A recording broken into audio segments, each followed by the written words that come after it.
All right. Hey, SaaS marketers and other marketing teams out there. My name is Eric Presnall, and today we are diving into something that could revolutionize your customer support team.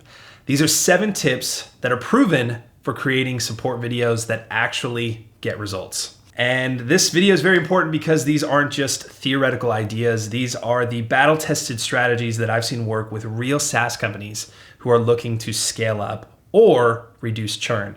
We'll talk about that in just a bit, specifically churn. But let's take a look at some numbers. Specifically, 87% of marketers say that video has reduced their support tickets. Now that is huge, 87% of marketers. But here's what's even more interesting is that support videos, they actually do more than just reduce tickets. They increase customer satisfaction. They increase customer retention when done right, and even can reduce churn. Now, I mentioned that earlier, and it's important because it's one of the leading causes for SaaS, as you know, that you really want to pay attention to. And these support videos actually help with that. Even if you're just doing 3 to 5% reduction of churn each year annually, that can be millions of dollars for enterprise clients. So it's really important to take notice of this, and the video content really helps with that, simplifying the way your support videos go. So it's really exciting. I do need to bring up an example. One company I did, the client's called Snapic. They're the leading photo booth software for iOS, and they're used by over 1,000 companies worldwide. I'm not sure if you've seen the big thing at weddings and birthdays over there. We did their support video strategy, and when we helped create that, we were just thinking about, we weren't just thinking about reducing tickets. We were thinking about creating an amazing customer experience. And Snapic's brand was already really good at this. They were an incredible brand, very fun, a lot of really bright colors and really exciting things, but they wanted to simplify their support communication, right? So that is what we did, and the results were incredible. They saw about a 7x increase, and we'll go into those specifics later, but first, we're gonna hop into the tips. This is gonna be really focused for you. So, I got a little burp going on. Excuse me, guys. Gotta be natural on camera, but whew, that is staying in there. So let's go over to tip number 1. All right, tip number 1, keep it short and focused. And I mean really focused on this. So listen, I get it. You've got this amazing feature with 15 different use cases and you want to show them all off. But here's the thing. Trying to cram everything into one support video is like trying to teach someone how to cook by showing them your entire kitchen at once. All right, it's very overwhelming and nobody's learning how to make dinner. So it's quite funny the way that works. But here's a stat that'll blow your mind. Videos that are under 60 seconds have a 22% higher completion rate when they feature a video presenter. So let me just do that one again for you. So videos under 60 seconds, those are your shorts and everything educational, have a 22% higher completion rate when they feature a presenter. Now, why is that? It's because humans have the attention span of a caffeinated squirrel these days. And I'm sorry, but it's true.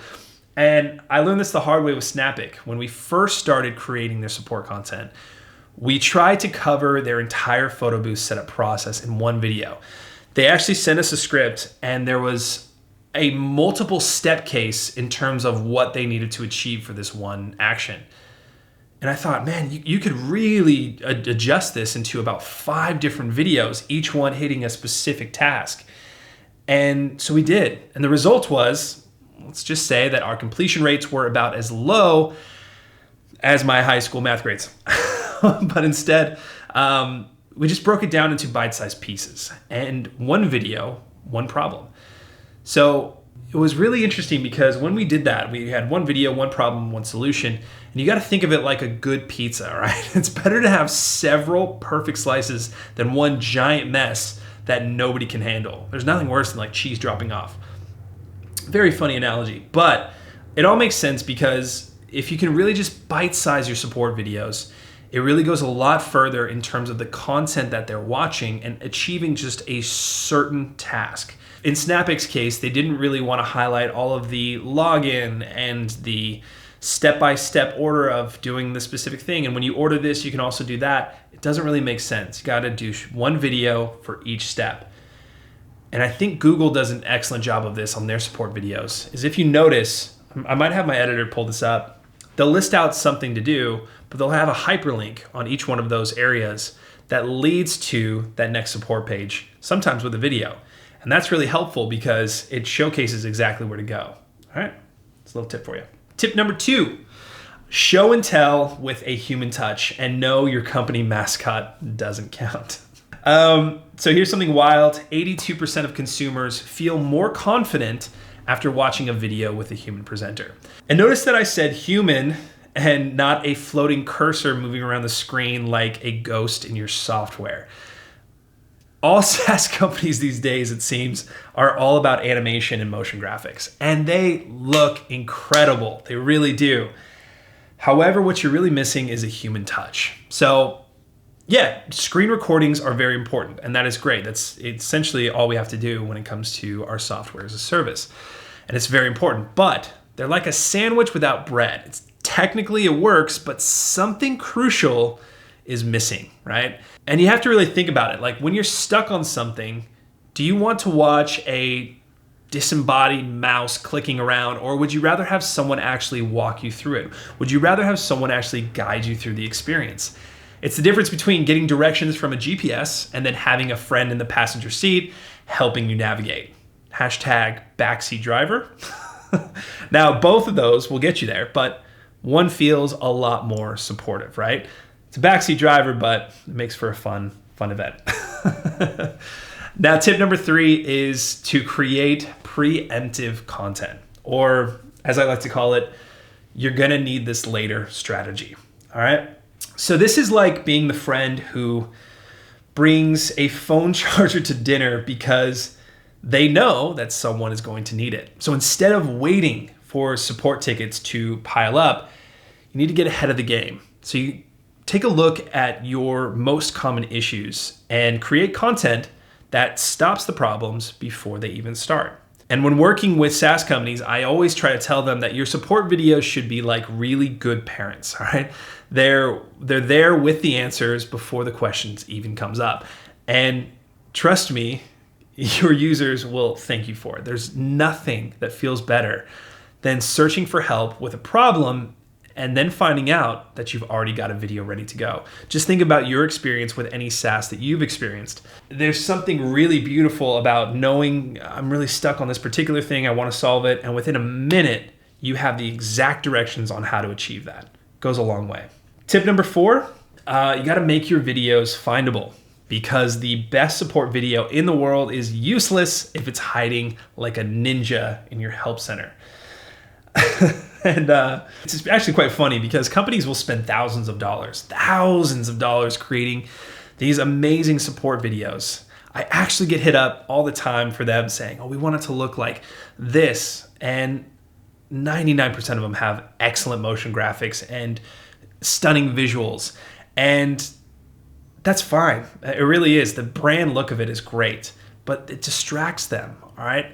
Even when we do create them, they bury them deeper than the New Year's resolutions in February.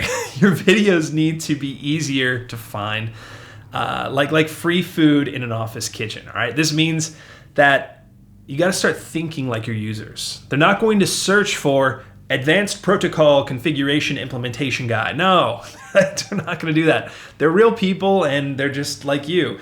They're going to type, why isn't this thing working? Why can't this happen? And so you need to make your titles very human, make your descriptions specifically clear, and for the love of all things technical, please, please, please, please, please, please, please use timestamps. They're very important to have.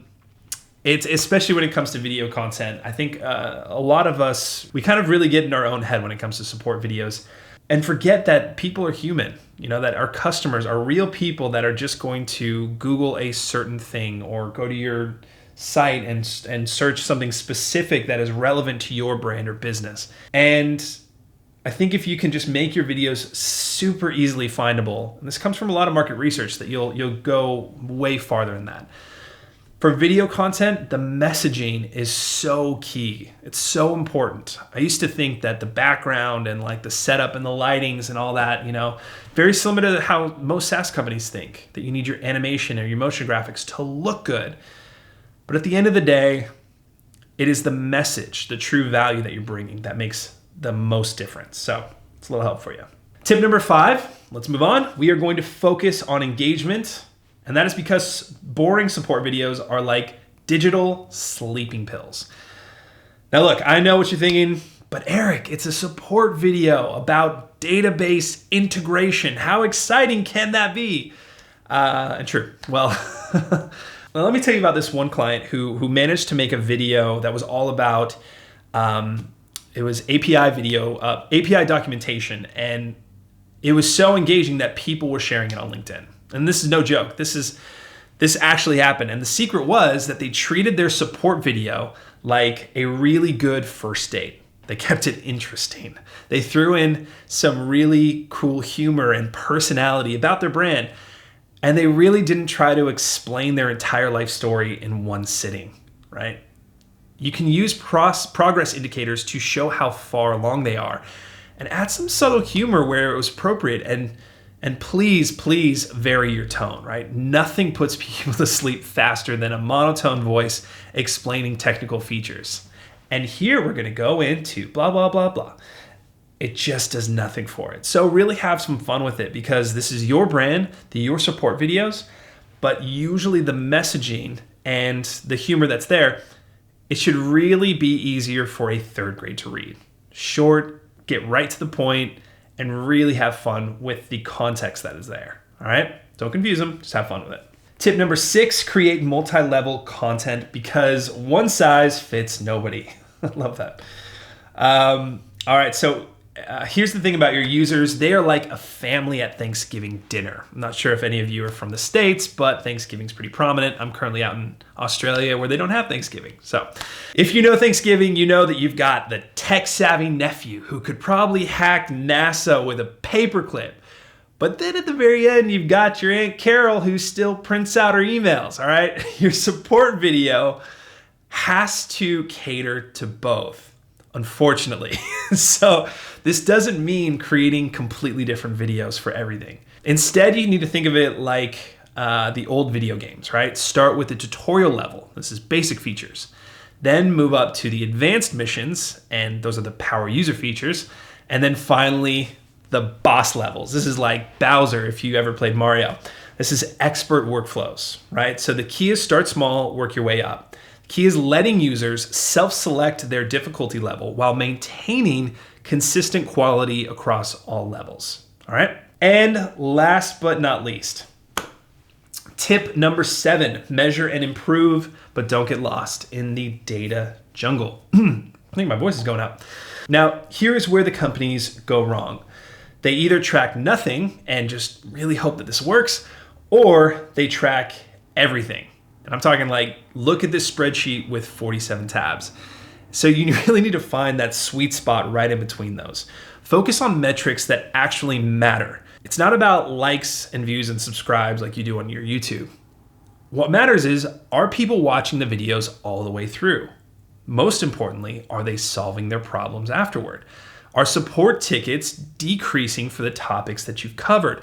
These are your North Star metrics. Everything else is just nice to have, all right? If you can nail those 3, you're in a really good space, all right? And here is a pro tip actually. Watch your own support videos occasionally. You'd be amazed at how many companies never do this. It's like being a chef who never tastes their own cooking. You might think that everything's fine until you realize what you've been serving. Digital salt water instead of soup, all right?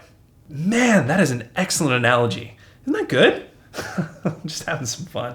So let me share a real example of how this works together. So when implementing support videos with Snapic, we made sure that each video addressed a specific user need. Their photo booth software is used at all kinds of events. I'm talking weddings, corporate functions, parties. I think I mentioned that earlier. So we created targeted content for each use case, right? if there was a specific question about a wedding, we talked about how it would apply for those wedding scenarios versus the birthday scenarios. We kept the videos focused, included real people demonstrating the features, and we made sure that they were easy to find right when users needed them. That was all in the back end, of course, of your knowledge base. But this kind of strategic approach to support videos, it doesn't just help your users, it helps your entire business by reducing support costs, improving user satisfaction, and increasing feature adoption, and creating a better overall experience. Now, I do know what you might be thinking. Creating a comprehensive support video strategy sounds like a lot of work. And you're right, it is. But that's exactly why I'm here to help you. So if you'd like to chat about how to implement these tips into your own SaaS business, or if you're looking for guidance on creating engaging support content, then I'd love to help. I've actually left in the description below a direct link to my Calendly where you can book a call with me. And if you book that in, we can analyze your current content, all your support videos, and create a plan to transform it into a powerful asset for your business. So yeah, there's a little something for you. Now, if you found this video helpful, this is just a last question for you. Please give this video a like and subscribe. In fact, can you please do that now? Just drag your mouse up, click like, click subscribe. And that'll help for more SaaS video marketing strategies. If you do want to know more about support videos and how I can help you make those better, share your thoughts, share your questions in the comments below. Tell us what your biggest challenge is with support videos, and I'll be happy to turn that into a piece of content for you.